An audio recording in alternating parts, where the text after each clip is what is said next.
In this short video, we're going to explore the potential for generative AI in creating models that could be used for early design and test conversations. Think collaboration, BDD, and feature mapping. So I'm in my modeler window and I'm going to open up my model GPT prompt.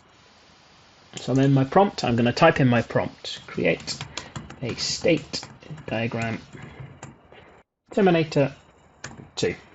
I'm going to click the Generate Model button. So Model GPT has returned a generative AI created model. Let's go and have a look. And so we can see the AI has created a base model, if you like, telling the story, in this case, of the film Terminator 2. So I could come in and have a collaborative conversation with my three amigos, for example, and we can talk about how this flow diagram works. We can add to this flow diagram. We can amend this flow diagram. Another scenario we might want to go through is actually go back to Model GPT and ask it itself to refine the model. So let's change the model. So let's add a state in the diagram where Neo from the Matrix is involved. So we're going to ask Model GPT to go off and create something that doesn't actually exist in Terminator 2, the film. Okay, and let's see how it gets on.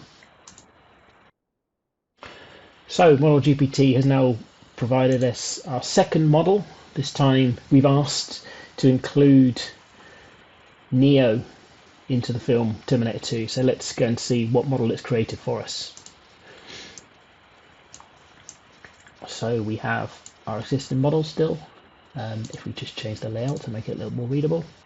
So after playing around with the model a little bit, we can see where the generative AI has included the narrative around Neo in the Matrix being involved in the Terminator 2 story. So it's a fun example showing the potential of generative AI.